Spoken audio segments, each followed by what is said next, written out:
into lots of very small pieces, and you put in front of each one of these pieces your man or woman of trust, and by controlling this individual you control the entire organization. For example, if you take Paul Wolfowitz, who runs the World Bank, through him you can control the entire organization. You don't need to control what the dishwasher or the toilet cleaner thinks or does or believes in. You just need to control what he does and what he believes in, and what he does will permeate the entire organization, and that's how you control with very, very small power base an entire global population of 6 billion people. Bilderberg is making great progress toward a world government. They have created a superstate in Europe called the European Union. They're intent on creating a Western Hemisphere Union called the American Union. NAFTA is to be expanded into every country in this hemisphere. As NAFTA expands, it will take on the role of the American Union. And only an educated, informed public can stop them in their tracks. In 2005, an arrangement between Canada, Mexico, and the United States was made. This arrangement, unannounced to the public, unregulated by Congress, merges the United States, Mexico, and Canada into one entity, erasing all borders. It's called the North American Union, and you might want to ask yourself why you've never heard of this. In fact, there is only one mainstream reporter who has actually heard of and has had the courage to cover this issue. The Bush administration's open borders policy and its decision to ignore the enforcement of this country's immigration laws is part of a broader agenda. President Bush signed a formal agreement that will end the United States as we know it, and he took the step without approval from either the U.S. Congress or the people of the United States. It's a deal that few have even heard of. It's being done again by very few people at the very top on behalf of the investment class, but the working class of people, political officials across our country, from communities, from cities and so forth, they don't know anything about this. This isn't some trade agreement. It is a total removal of sovereignty from these countries, which will also result in a completely new currency called the Amero. Fall.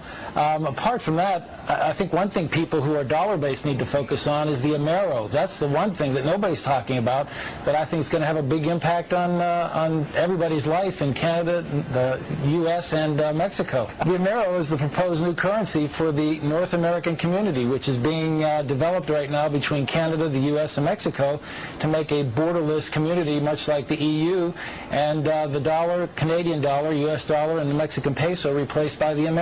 By default of this agreement, the American Constitution will eventually be obsolete. You would think that a situation like this would be on the cover of every major newspaper. That is until you realize that the people who are behind this movement are the same people behind the mainstream media, and you are not told what you're not supposed to know. The North American Union is the same concept as the European Union, the African Union, and the soon-to-be Asian Union, and the same people are behind all of them. And, when the time is right, the North American Union, the European Union, the African Union, and the Asian Union will be merged together, forming the final stages of a plan these men have been working on for over 60 years. A one-world government.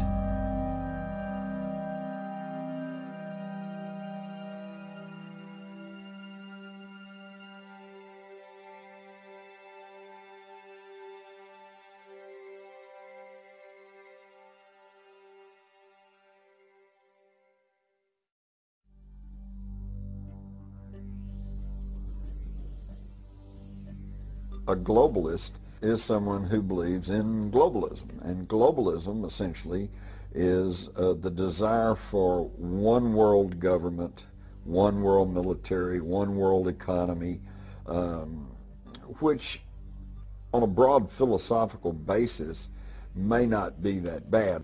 But the problem is that we are being pushed into globalism by secrecy and by deceit. And nobody's getting a chance to actually consider the ramifications or consider the methodology that's being used to push us into this globalization. And that leads to the $64,000 question. Let's assume that these globalists, and they make no secret about their desire for one world economy, one world government, let's assume that they're successful. What is our guarantee that some new Hitler-like tyrant won't gain control of that worldwide mechanism. The driving force behind globalism is just plain old socialism. Because if they want to control every person in the world, if they're going to take care of you from cradle to grave, if they're going to take care of the education system, they're going to take care of the health system, all of that requires central administration. And the wealthy elite who have the money and the power know that if they can create a one world global social system, that they can control the central authority. In other words, world control, world domination, one of the oldest desires in the history of the world, going all the way back to Alexander the Great. The way that this can be done with a very few people, at the peak, that is because if you look at every organization today, be it a university, a school, a government, a secret society, anything, a multinational company, business of any kind, they're structured as a pyramid, which works like this. In any organization, you've got a very, very few people at the peak of the pyramid. That very few people know exactly what that organization's about, what its real agenda is, what it's really trying to achieve. The further you come down from that peak in any organization, you're meeting more and more and more people who know less and less and less and less about what the organization's really about. They only know their part. The CIA call this compartmentalization, keeping from everyone else in the pyramid how what they're doing in apparent innocence links in with what other people are doing in apparent innocence to produce a very sinister pattern. The Freemasons are a classic example of this. When you say that the Freemason secret society is involved, people think that you must be saying that every Freemason wants to manipulate the world to global dictatorship. Utterly ridiculous. Of course they don't. But if you look at the Freemason structure, the vast overwhelming majority of Freemasons in the world, they never get higher than the bottom 3 levels of degree, the overwhelming majority. But in the Scottish rite of Freemasonry, which pervades much of world politics, particularly in America and other areas, there's another 30 degrees above that to the 33rd degree, which the vast majority of Freemasons never get near.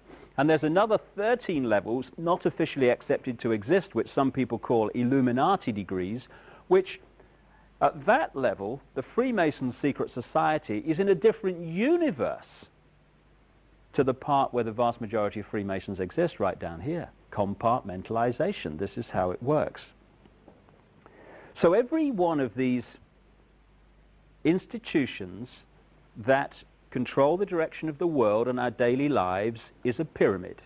The banking system is a pyramid. You go into the local bank, the person you meet across the counter won't even know what's going on in the bank manager's office behind them, let alone what's going on at board level and higher. So the banking system is a pyramid going to a peak. The intelligence agency network in the world is a pyramid going to a peak. The multinational company network is a pyramid. So is the global media and so on. And there is a global pyramid within which all these work, in which the peaks of all these individual pyramids, banking, business, media, etc., fuse into one peak. And up there, it's speculated by many people, there perhaps may be no more than 13 families, 13 people at the peak, pervading down through these different levels the same basic policy, which is pushing the world towards more and more